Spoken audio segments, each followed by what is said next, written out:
If I ever go back to just having a goatee, it's because of Tony Stark. Iron Man. Released in May of 2008, directed by Jon Favreau, and it runs for 2 hours and something or other. Starring Robert Downey Jr., Jeff Bridges, and Gwyneth Paltrow. Production budget of $140 million, with a worldwide box office of $585 million. Okay, so this is where it all started.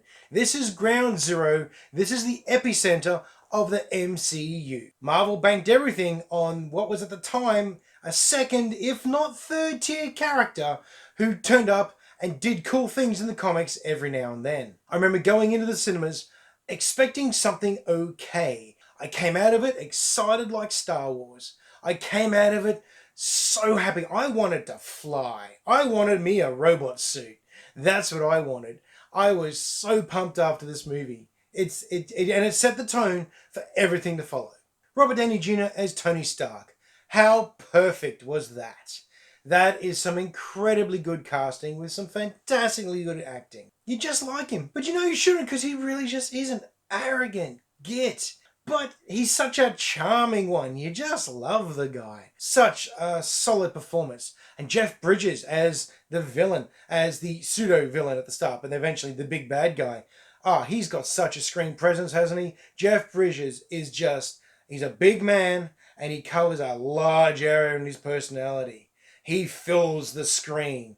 It could be the smallest shot of just him sitting at the desk, but he fills that room. I love Jeff Bridges in this movie. Gwyneth Paltrow did pretty good as Pepper Potts. I didn't mind that at all. I've never really been a big Paltrow fan. I really like the banter and rapport between Tony and Pepper. These three, they worked very well together. Oh yeah, Terrence Howard is Rhodey. I keep forgetting he's in this movie. Basically, it's a classic origin story. It's straight from a comic style origin story.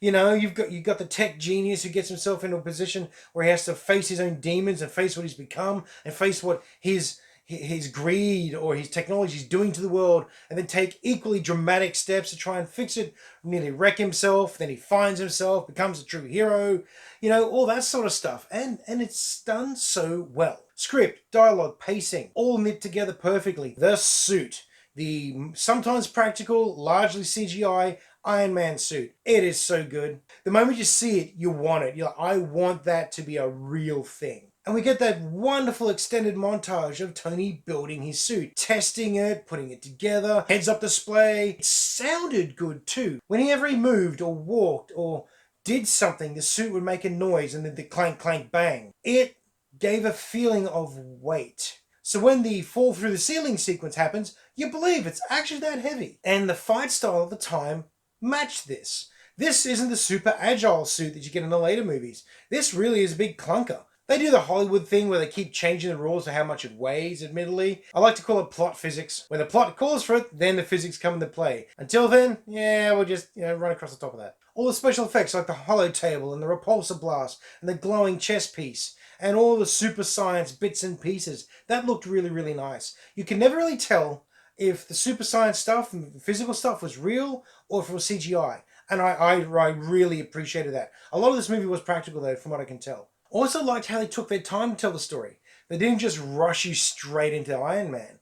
They let it simmer, they let it build up. You saw Tony coming to terms with who he is now. And despite this being the very first movie that they made, I really like the fact that they've gone and tied Captain America and Captain Marvel into this movie. So when you watch them in order of the timeline, they actually knit together really nicely. And when it all wraps up, the movie's said and done, you've had a blast. But then we heard a rumor. We heard that rumor that there was something at the very end of the movie.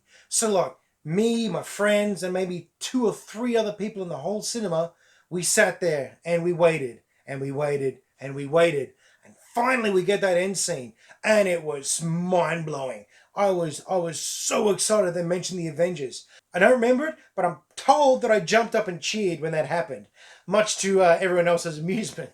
I don't remember that. I can't confirm that, but then again, everyone else says I did, so I probably did. So Iron Man, where it all began. Yeah, I'll be giving this an MCU 3. This is my baseline for the rest of the MCU scores. Everything started with this character, and well, eventually everything kind of ends with this character. So yeah, that's poetic. Well, that's it for me. Thanks for watching. Hope you're having a great week. Hope you get some time to go watch a movie, and I'll catch you later.